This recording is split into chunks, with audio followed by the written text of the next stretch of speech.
On episode 696 of the 40 Plus Fitness Podcast, we meet Dr. Mark Sherwood and discuss his book, Quests for Wellness, a practical and personal wellness plan for optimal health in your body, mind, emotions, and spirit.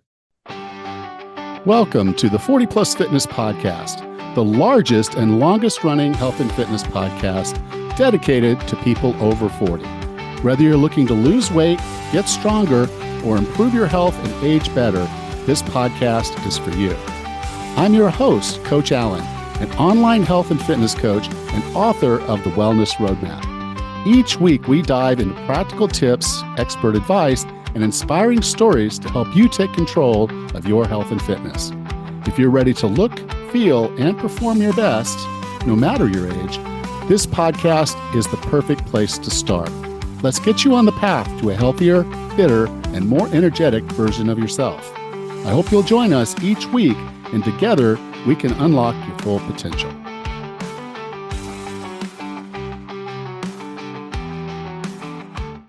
Hello, and welcome to the 40 Plus Fitness Podcast. I'm really glad you're here today. We're going to have a great conversation, some great content, but I'm just glad you're here. I hope you're doing well today.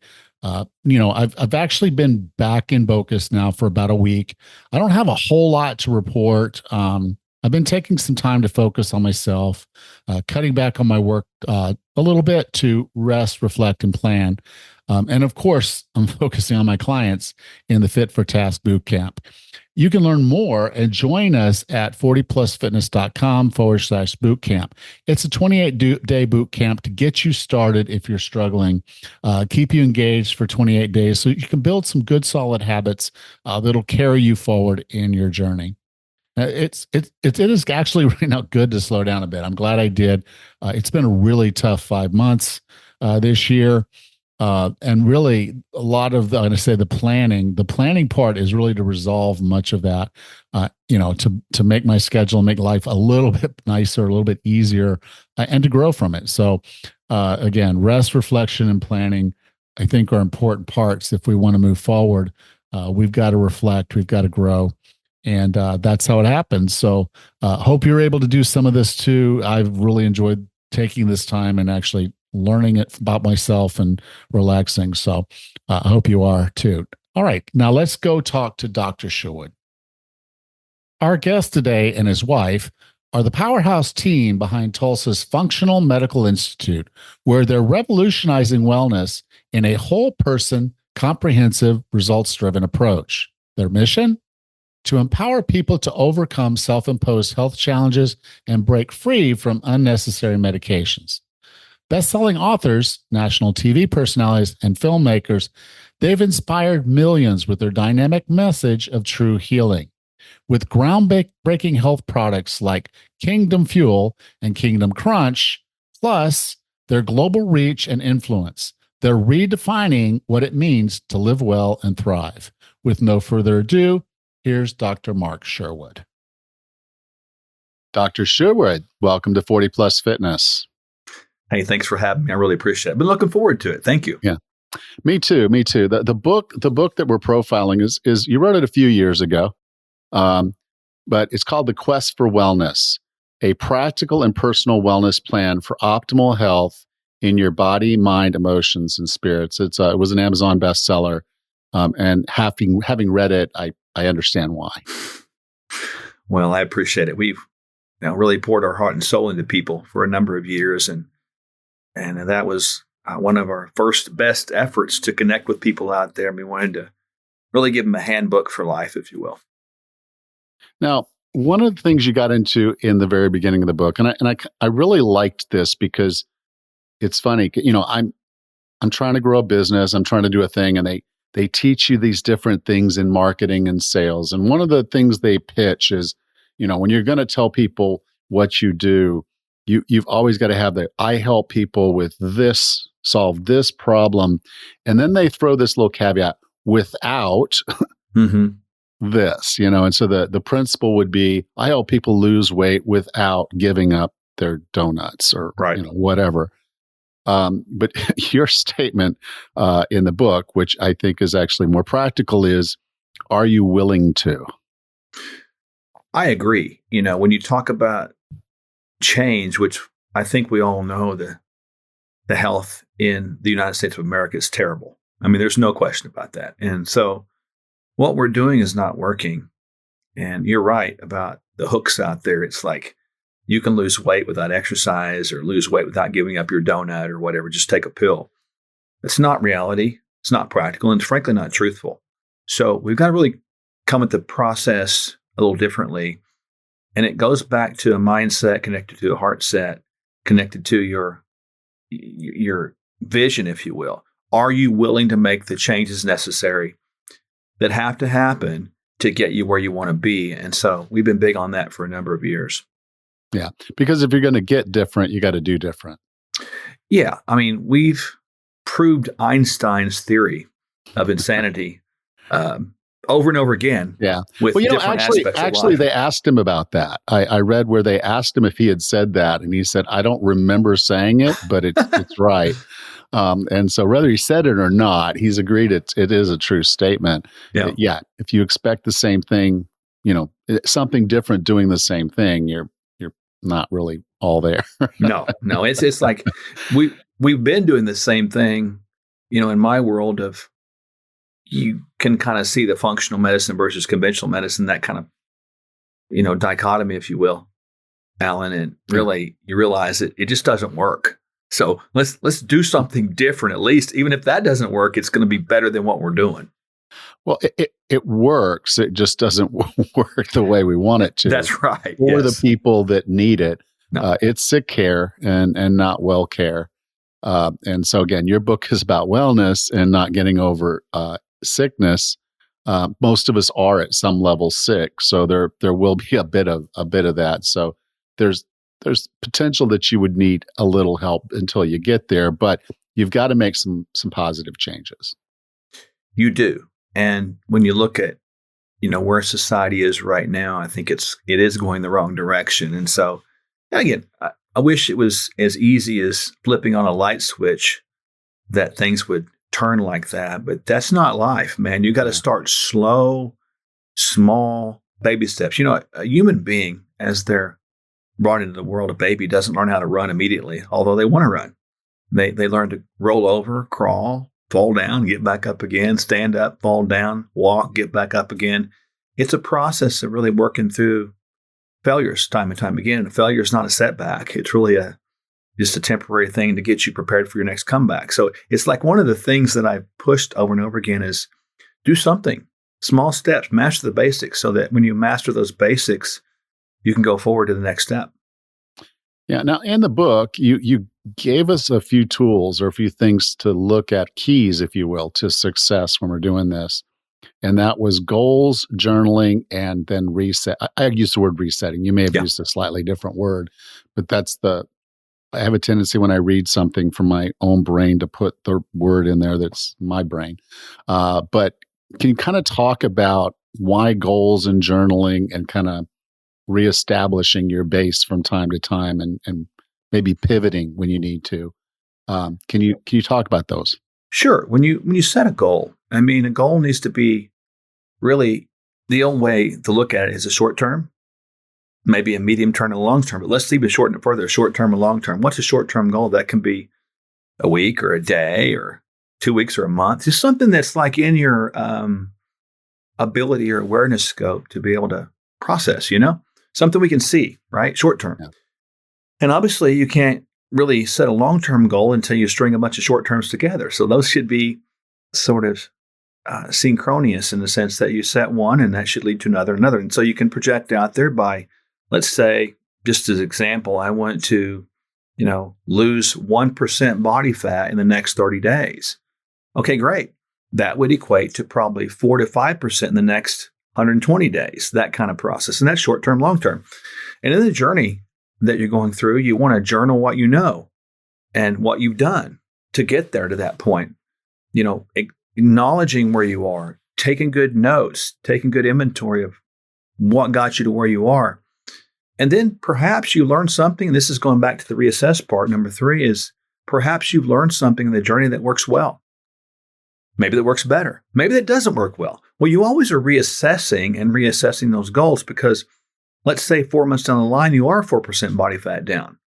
Well, you've got new goals at that point. So you've got to go back and redo the process over. But following that 1, 2, 3 approach is always going to be a win.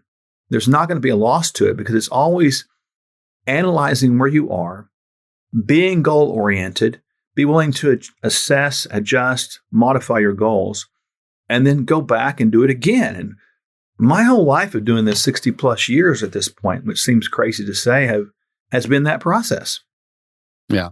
Well, it's really, and the advantage of the whole thing, the 1, 2, 3 is there that not everything you do is going to work. And if you just keep doing the wrong thing, you're not going to change the outcome. So taking the time to say, okay, my goal is this, and I'm going to do this, and then I monitor it using a journal, because a journal is the best way to kind of be objective. Yeah. I want to definitely. It's not just you remembering, well, I eat healthy. I did all the right things. I remember I had a client, and all I asked her to do, and this is what I do with a lot of my clients. I'll say, just take pictures of everything that goes in your mouth. Okay. I want pictures, and just send me the pictures. And we got about 3 or 4 weeks into the program, and she's like, I'm not losing any weight. What do you think I need to do? I said, well, you need to stop drinking your calories. And she said, I don't drink calories. And I'm like, well, what's that green shake thing you drink every morning? She says, oh, that's my pumpkin peanut butter, thing. And it's got protein and collagen. And I'm like, okay, but it's probably about 700 or 800 calories. Mm-hmm. And you're drinking that first thing in the morning. She said, it keeps me full. I said, it should. No doubt. It's doing what it said it was going to do, right? I'm like, but that's a third of the calories you need for the whole day. And you're having that for breakfast, and then you're having another meal at 10 o'clock effectively because you're hungry, because the liquid was already processed. It's going straight into your system, and your stomach empties really quickly, and you're just not feeling full long enough. Mm-hmm. And that, because there's no fiber in there. There is some protein, but it's already processed powdered protein. So it goes right into your system too. So that's why you're hungry at 10 o'clock. That's why you're eating again at 10 o'clock. And that's probably your problem. And it was in her journal. Look, so her taking the pictures effectively was the journal, but she wasn't objectively looking at it. So I said, how about you just go ahead and try to not have that most days? And so she cut it out just the first week, and she lost 2 pounds. Yeah. And this is one of our little things we've said before to people. If you didn't write it down, it didn't happen.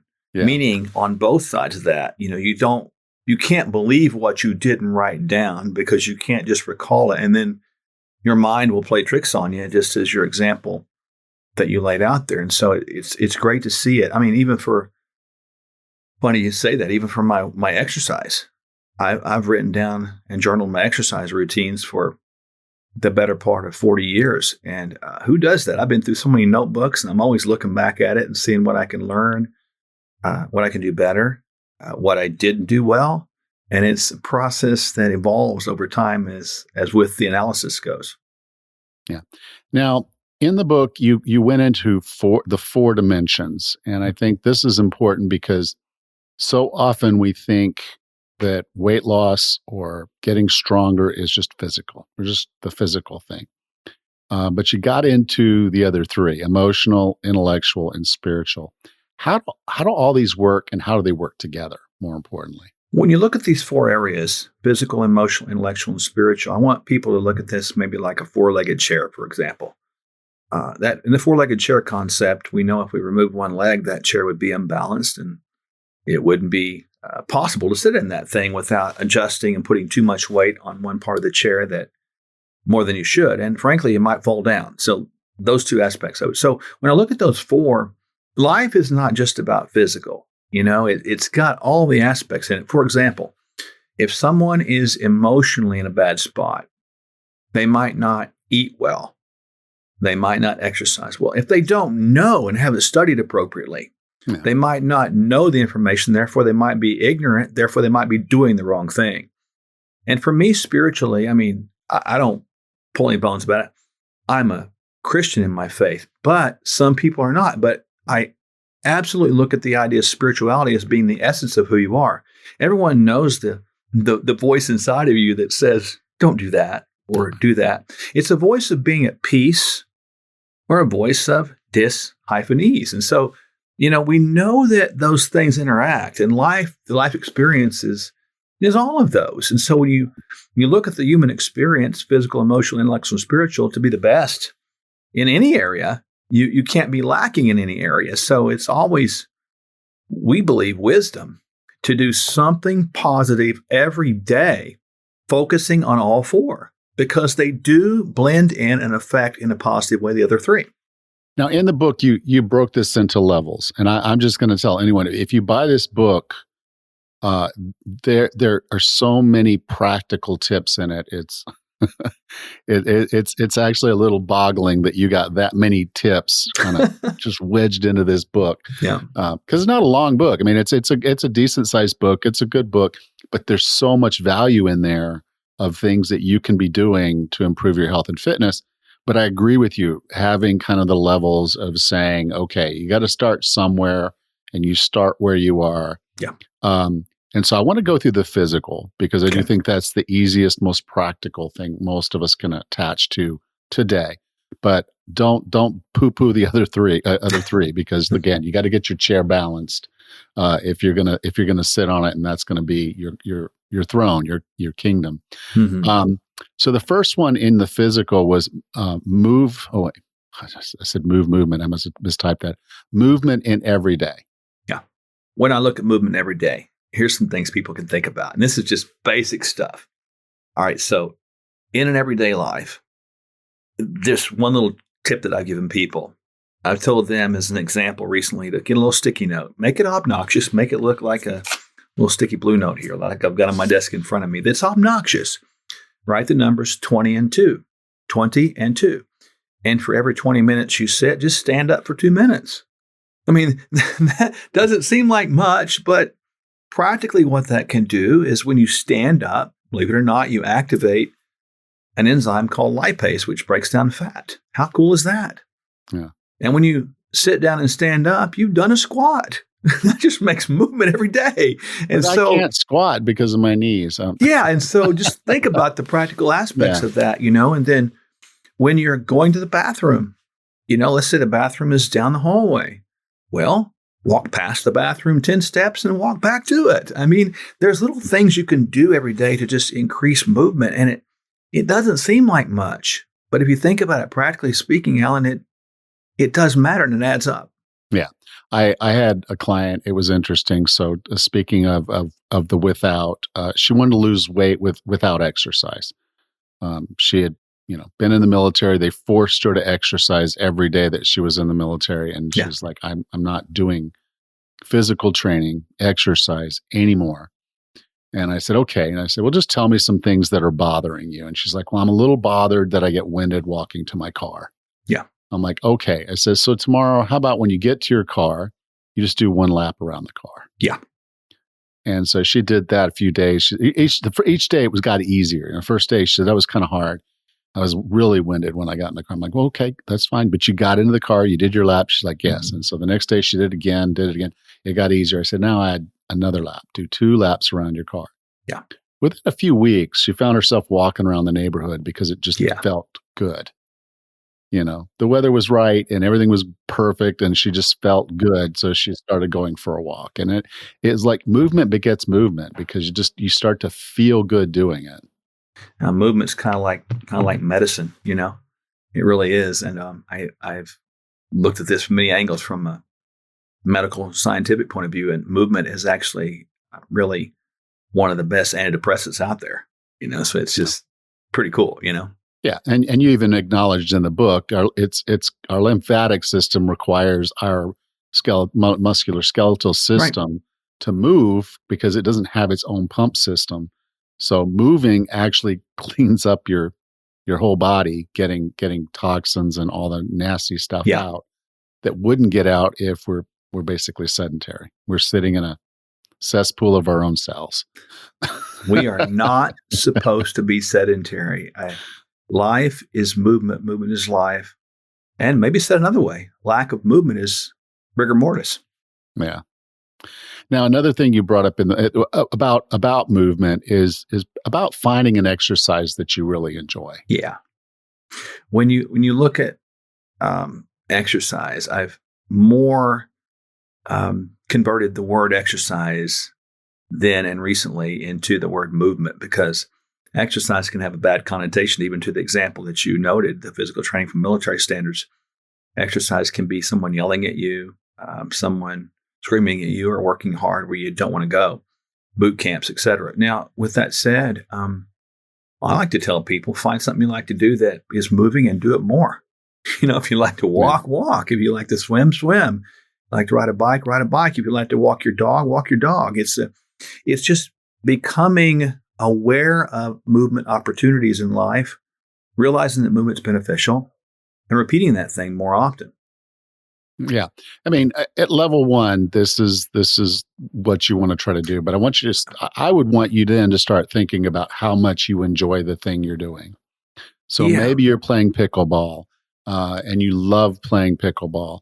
But if you want to keep playing pickleball a decade from now, 20 years from now, 30 years from now, you should consider ways that you can train your body so that you have the strength, stamina, balance, and everything you need to still be able to perform that when you get older. So finding something you love is a great opportunity for you to start building the platform for, okay, I don't want to quit playing this. My friend, she's 65 years old. She just had to quit playing pickleball. I don't want to be quitting when I'm 65. I want to be playing when I'm 95.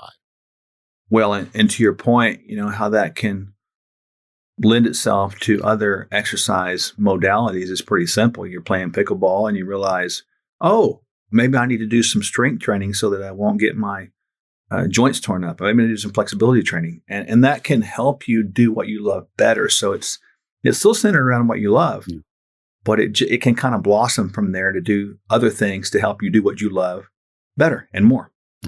Now, the next one you talked about was sugar. Mm-hmm. Well, sugar is not getting kisses from your sweetheart. It really is that bad. I mean, we live in a world that is driven by the drug called sugar, and refined sugars especially. And I always told people, it's not something that the body needs to have to function. This refined sugar I'm talking about, it's in everything, but it can put on weight. It's not good for you, and we need to change it. So how do you do that? You maybe work on changing things from two different directions. Maybe not do as much. That's one angle to start with. Or you could replace it in today's world with things that have monk fruit, allulose, stevias, things of that nature that don't drive blood sugar like sugar does. So there's a lot of options there for you. But it's all about looking at the pattern in which you eat and making small, meaningful, forward-thinking, intentional changes. And when you do that, things get pretty well. Yeah. One thing you can replace it with, and I know initially it doesn't come off as fun, not the dopamine hit, but replacing it with vegetables. You talk about having more vegetables. Well, vegetables really have so many things in them that are beneficial. They do have phytonutrients. We need those to survive. You don't have to have refined sugar to survive, folks. You can actually live on vegetables. It's great. But the bottom line is, when you look at I tell people, when you're looking at a menu, for example, go to a restaurant. This is a little restaurant tip here for you. You're going to have a protein. You're going to usually pick your food by the protein source. And then it's going to typically have a vegetable and a starch. The starch typically can be something that drives sugar very quickly. Well, remember, in the back, in the kitchen, you're going to have more of a buffet back there. So remember that whatever else you see on the menu, let's say you see broccoli on some other dish with another protein source, you can always say, could you please substitute the broccoli for the mashed potatoes? And they will, because it's not a hard switch. It's just scoop of this, scoop of that. And so I tell people to do that. And that's just simple changes that anybody can do. It's not going to cost you any money. It just takes a little bit of awareness. Well, sometimes it does. It's an extra dollar, but could be. If you care about yourself, an extra dollar added to your $20, $30 meal is not really a big deal in the grand scheme of things. It's not, especially when you look at the hospital bills these days. Don't take me there. Right. All right. the next thing is just knowing your baseline numbers. Yeah, a lot of times today, people really have no idea. They know scale weight, which is fine, but I'm all about body composition. For example, the baseline number. Scale weight means nothing to me, quite frankly, and really, it's a bad measurement. I look at BMI. I should probably translate that to bad measurement index, but really, when you look at this, we should be having good body composition. So, where are you percent body fat wise? Women need to be generally between 18 and about 26%. Men, somewhere between about 10 and 18%, depending on where you are in your life and your age, and et cetera. But having said that, know where you are. Just get a good measurement of where you are. And the same can be said with blood work. I mean, today's conventional lab work is sorely inadequate with many holes in it. So you want to really get the truth of baseline, a true analysis of where you are, because it's like driving a car and you're going somewhere. If you don't know where you are, how are you going to get an accurate gauge to get where you need to be? You just can't. You're starting off lost, staying lost, and continue to be lost. Yeah, the green, I guess the gold standard for BMI, for body fat percentage for body composition is the DEXA scan. And I recommend that to my clients quite often. It costs $100 to $150 to get a reading. A lot of times you can go to a place that does it. They'll sell you a package of like 2 or 3, and you can save some money. And you get one at the beginning. You wait about 6 months, you get another one. And then at a year, you get another one. And you'll see your progress for women, particularly building bone density and picking that up, building muscle mass. And they can show you where you're building your muscle mass and where you're carrying your body fat. And the visceral fat, which is the fat in the belly, which, okay, guys, that's the one you want to lose. That's where you really want to make sure that, okay, you're losing visceral fat. So as a cheaper standard, just get yourself a $3 tape measure at Walmart and measure your belly. If your belly is getting smaller, you're moving in the right direction.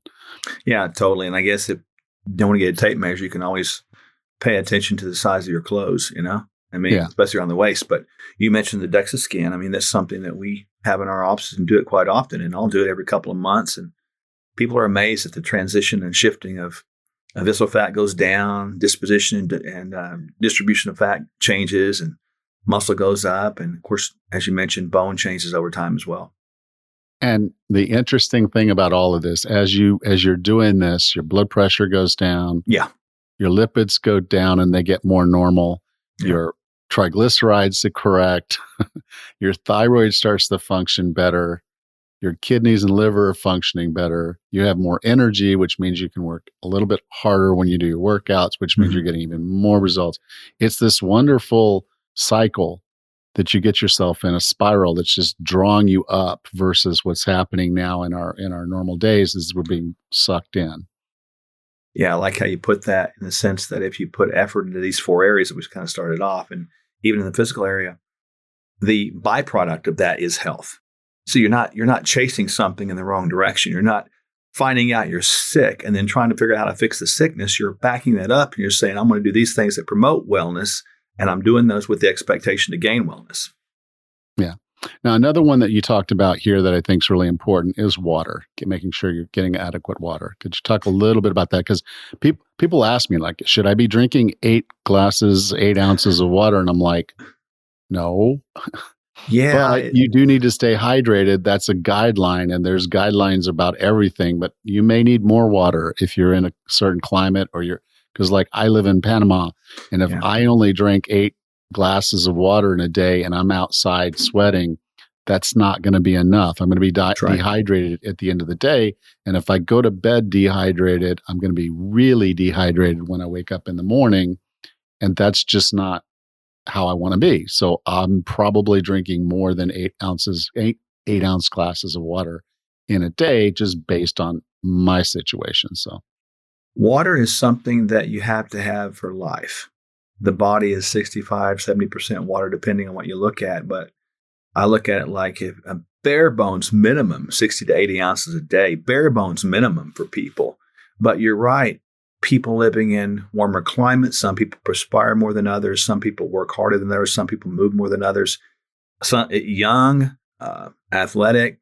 It all is dependent, but certainly don't drop below 60 to 80 ounces of water, at least. And so There's all kinds of formulas out there, half your body weight in ounces. I don't really buy all that because I think there's too many variables there. Yeah. I just believe that having water is, here I am, water visible and available, and make sure it's here, because if you don't have it visible and available, you're not going to think about it. So I start off my day with, I fill up a water glass and I'll keep it by my bed and I'll sip on it. Maybe if I wake up to go to the bathroom or something. When I get up in the morning, if you do drink coffee or some kind of caffeinated beverage, I ensure that glass is emptied out with another glass on top of that before I go to the caffeinated beverage. And I do the same thing at night as well, so that I'm making sure at least I'm starting off hydrated versus chasing a dehydration correction method. Yeah. Now, the next one you got into is actually one of my favorite topics. I'm a professional sleeper. I honestly, I'd go against anybody. Yeah. I love sleep. I love it so much. And I make sure every single night I'm going to get 8 hours of sleep on average every single night. I don't set an alarm unless I have to catch an airplane. I try to go to bed between 8:30 and 9 o'clock. That's my normal thing. And I will sleep until my body tells me, okay, Allan, it's time, time to get up. Sometimes that's 4:30 in the morning. Sometimes that's 7:30. It just, whatever my body tells me, I give it what it asks for. Can we talk a little bit about sleep? Sleep is a necessity for regeneration, recovery, rebuilding, restoration, etc. The body cannot repair itself, cannot heal itself unless it's in a fasted, rested state. The greatest time to be in a fasted, rested state is during sleep. There are several things that impair sleep. One being just age, the little pineal gland that produces the initiation of melatonin, especially in the evening. That thing will go shrink as we age, producing less. So there's a lot of people out here that get into their 40s, 50s, 60s, 70s, et cetera, and they say things like, I only need 4 hours of sleep because I wake up. Well, it's not that they're getting enough sleep, but they're not producing enough melatonin that gives them the rest. So I'm a big believer in, at certain points in times, to do some sleep aids to make sure you do get that sleep. So no matter what you do, you got to get it.